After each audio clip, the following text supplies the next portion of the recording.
잘 잤나? 오늘 또 새 아침, 예? 오늘 또 즐거운 하루, 알았지? 바둑이 또, 건강하게, 복덩이, 범순이, 알았지? 오늘 또 즐거운 하루, 날 좋다.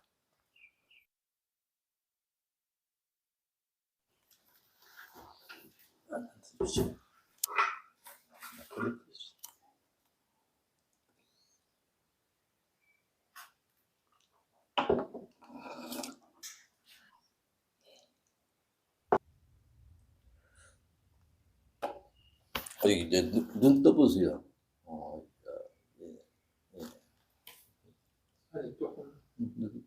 아, 좋습니다. 그때는 아주 그냥 조금 굉장히 좀 황달이 심하게 왔더라고. 예. 지금은 정상으로 왔습니다. 많이 좋아졌다라고 할 때도 황달이 좀 다 가시지 않았었거든요. 예, 근데 지금 다 가셨네. 예, 그래서 항상 물 먹어서 소변 색깔이 이제 맑게 나올 때까지 물을 계속 많이 드셔야 됩니다. 자꾸 씻어내야 되기 때문에.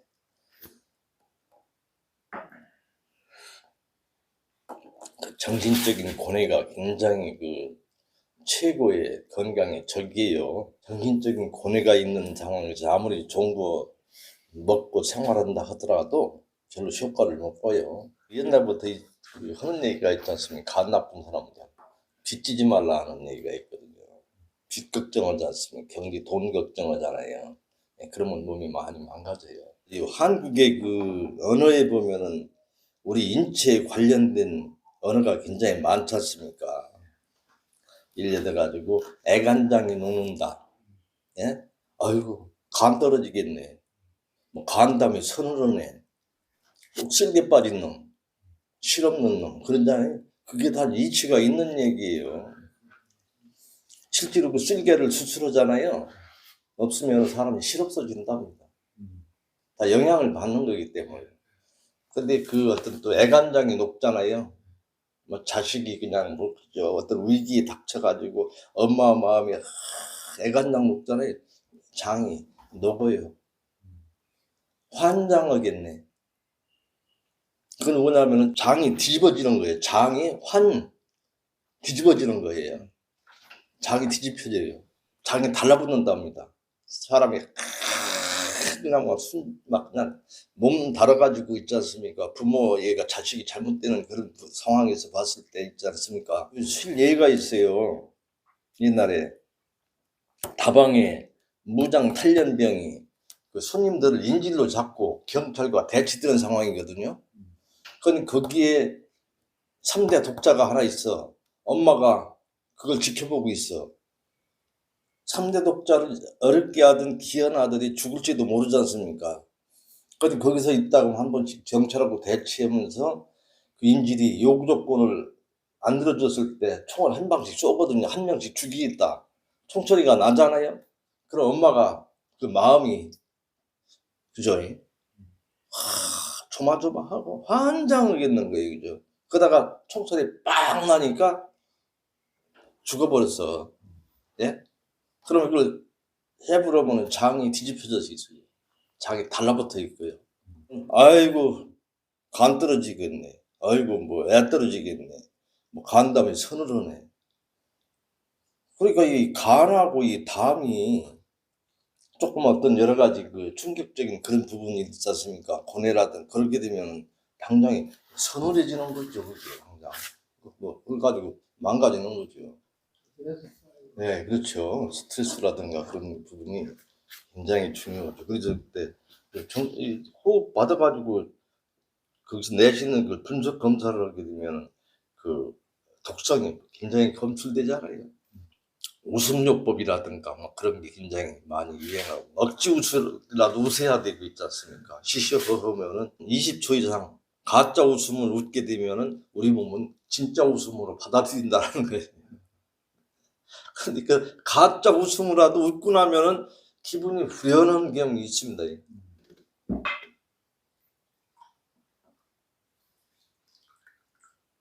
옛날에 경기가 굉장히 안 좋았을 때예요. 그래서 택시기사한테 요새 어때? 경기가 좀 어때요? 그러니까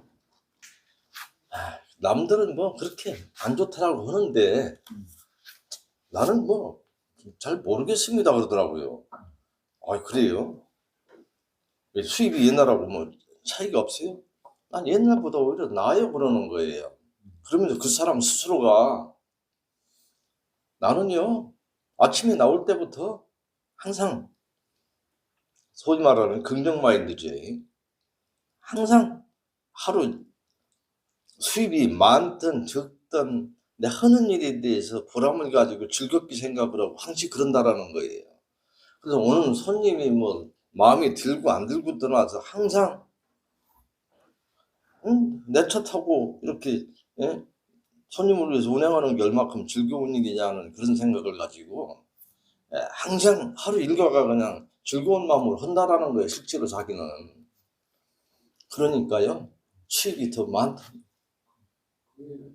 예, 똑같은 데서 출발했는데 사람들은요. 아 죽겠다라고 난리친다라고 하거든요. 근데 나는 오늘 항상 그냥 그냥 괜찮아요. 예, 그런 얘기를 하던데 자 타령하는 경우들이 좀 많이 있거든요. 그러면 안 됩니다. 안 된답니다. 예.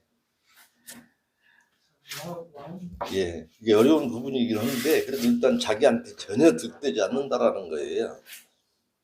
그래서 부정적인 언행을 하는 사람들하고는 아예 가까이 하지 말라. 뭐 정신의학자들은 그렇게 얘기를 합니다. 도움이 안 된다라는 거죠. 그리고 노년의 같은 경우는 다 그렇잖아요. 물론 포용을 해야지만은 넉넉한 마음으로 또 뭐 사업상 만나는 것도 아니고 유의자적 거기에 자연과 버티면서 살겠다 하는 사람이 불편하게 바깥에서 그죠? 불필요한 사람하고 또 만날 필요가 없다라는 거예요. 그렇잖아요. 가면 스트레스만 쌓인다라는 거예요. 내가 그로 인해 얻을 게 또 별로 없는 거고 있잖아요. 물론 스트레스 받을 필요는 없지만 포용해야 되는 그런 마음 자세도 있지만은 시간 낭비다. 천성이기 때문에 이게 참 그런 생각은 가지고 있지만 이게 행하기가 굉장히 어려운 부분이거든요. 그러니까 마음이 조금 썰렁하고 울적하고 힘들 때는 그 등배 운동을 해서 10분 동안 자기 암시, 마인드 컨트롤 좀 해줄 필요가 좀 있습니다. 한동안 잘 열심히 안 했어요? 예. 그냥 이렇게 하면서도 그냥 그 마음을 좀 다스리는 거예요. 아이고 오늘은 좋은 날. 이 명상이라는 게 다른 게 없거든요. 명상. 이러는 것도 그죠? 이 명상일 수가 있는 거고요. 하루 일과 있지 않습니까? 땀 흘리고 일해도 명상이에요. 근데 좋은 생각을 가졌을 때는 명상이 되는 거고요. 그걸 일이다 생각했을 때는 고통인 거죠. 그러니까 이렇게 청소를 하더라도 내가 팔다리 선에서 할 수가 있으니까 감사한 마음으로 하면은 그거는 운동도 되고 최고의 명상이 될 수가 있는 거죠. 예? 마음을 비운 상태, 비우고 하는 거기 때문에 일로 생각하면은 힘들고 그런 생각을 가지고 계속 추구하면서 산다는 게 중요. 완전하면 뭐 부처님 되게 오늘도 엄청 날씨가 좀 덥게 생겼네요. 아이고 어제는 막 기력이 그냥 탈진이 돼가지고 아까 옛날에 그런 게 없었는데 나이 탓인가? 근데 나는 이 확신이 가진 게 있지 않습니까? 들깨 있잖아요.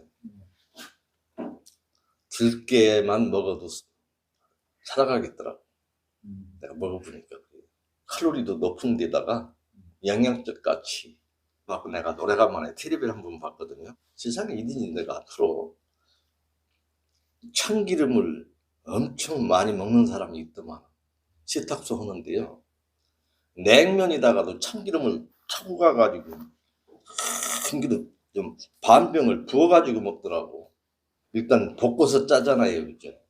그러면 일단 죽은 거예요. 효소가 없어요. 먹으려면 그것도 실제로는 생으로 먹어야 되는 거거든요. 근데 이 들깨 같은 경우도 생으로 먹는 사람이 없거든요. 다 기름 짜서 먹는 거거든요. 좋은 걸 다 인정을 하긴 해요. 근데 들깨 생으로 드셔보세요. 허기질 때 한 주만 먹고 나면은 느끼해요. 그래서는 그 몸으로 느끼기도 하지만 또 영양적 가치를 이렇게 분석을 해보면은 역시 살아가는 데 있어서 그 효소라는 부분이 굉장히 중요한 부분이구나. 지금 생식하면 몸이 좋아지듯이 좋다라는 것도 그냥 먹어야 돼요. 살아있는 거. 이제 들깨를 가까이 해보십시오. 그래서 이건 노년에도 좋은 거 찾으려 하지 말고 들깨를 생으로 먹으면 다 되는구나. 왜? 영양적 복합적으로 눈이 가지고 있는 거 다 가지고 있잖아요. 다 가지고 있어요. 그러면 오메가3가 많잖아요. 그 혈액을 뭉치는 걸 막아주는 작용을 하거든요. 혈류 흐름을 도와주거든요. 그러면 사람은 탈날 일이 없어요. 그러나 이제 동물성 기름 같은 경우는 그 찐득이에서 혈류를 다 크게 만드는 거거든요. 이렇게 뭉치게 만들고. 그리고 콜레스테롤이 굉장히 수치가 높아질 수가 있는 거고. 근데 저런 거는 오히려 그거 반대단 말이에요. 변통을 원활하게 해주지 않습니까? 들깨는 섬유질이 있어서 악성 변비, 장 기능 강화 하는 데 있어서 들깨를 먹게 되면 그런 문제. 노년에는 장 운동이 안 되거든요. 생체식이라면 전혀 문제가 없어요. 그러니까 조금 변비가 있으면 화장실 시간이 많이 걸리거든요. 그러니까 생채식 해가지고 그런 문제가 없어졌는데 이 들깨 같은 경우, 그러나 일단 흰쌀밥 같은 거 많이 먹잖아요. 그럼 변비가 딱 와요. 변비가 온다고. 근데 이 들깨만큼은 그런 게 없어요. 아주 원활하죠. 나이가 들어서 장 기능이 약화돼서 화장실에 있는 시간이 많아져요. 노년들은 변통이 안 돼서 그런 부분. 또 장이 내의 환경이 개선이 되죠. 여기 효소가 만들어지고 장내 환경이 어떤 유산균, 유익균에 의한 환경이 되기 때문에 거기서 이제 효소가 많이 만들어지게 되고, 설사 예식을 한다든가 안 좋은 걸 드셨더라도 뒷마무리는 들깨를 한 주먹이라도 드셔주신다라 했을 때 그런 게 다 보완이 될 수가 있다라고 생각이 듭니다. 다른 어느 것보다도 작은 양이지만 특히 오메가3 그 역할이 굉장히 크고요. 그리고 부족된 미네랄이라든가 특히 이제 칼슘, 그다음 비타민 C도 많아요. 그러니까 그래서 그걸 복합 영양을 다 찾아서 챙기려면 굉장히 작심삼일밖에 안 되잖아요. 좋다는 것도 먹어야 되고 단백질도 먹어야지, 미네랄도 먹어야 되지, 칼슘도 먹어야지, 다 그런 부분이잖아요. 그런 거 다 필요 없어. 저거 한 주먹 먹으면 다 있어. 살아있기 때문에. 특히 이제 나이 들어서 칼슘, 골다공증 같은 거 있잖아요. 뼈가 약해지니까. 그렇다고 또 멸치 먹으라고 하니까 또 멸치 먹어야 돼. 이거 어떻게 그런 거 좋다는 걸 다 챙겨 먹습니까? 생식 하는 사람들은 멸치는 어때요? 멸치는 한번 데칭인데 생거는 아닌데. 그러니까 그 보통 그 자연식 개념이거든요. 멸치는. 근데 어류 중에서도 그 잔살, 그 잔생선 있잖아요. 크지 않고 그게 이제 칼슘도 많고 미네랄도 많다라고 하거든요. 그러니까 멸치는 굉장히 그 좋은 그 어류로서 많이 알아주지요. 이제 생식 개념은 이제 뭐 원초적인 식생활이죠. 칼슘이 이제 멸치가 제일 많으니까 칼슘 보급원으로서 멸치를 많이 알아주고요. 근데 원래 이 칼슘 흡수율이 얼마 안 돼요. 칼슘이 원래 흡수가 잘 안 됩니다. 그래서 유기산 칼슘, 무기 칼슘 그리 얘기합니다. 그러니까 죽은 칼슘보다는 살아있는 칼슘을 먹자라는 거예요. 그러니까 살아있는 칼슘은 모든 살아있는 식물 같은 데서 채취하는 거고요. 특히 해조류 있잖아요. 해조류. 근데 죽은 칼슘 같은 경우는 화석, 칼슘 제제들이 거의 화석가루거든요. 그런 거는 흡수가 한 18%, 20% 그렇게 얘기합니다. 들깨에 들어있는 것은 한마디로 유기 상태, 살아있는 상태의 칼슘이거든요. 그게 내가 취해질 수가 있고 몸속에서 덩어리가 안 되죠. 그러니까 칼슘이 문제가 뭐냐면 과잉되잖아요. 돌이 돼버리잖아요. 예? 그렇다고 칼슘이 좋다고 막 먹어? 또 담석 생기죠. 결석.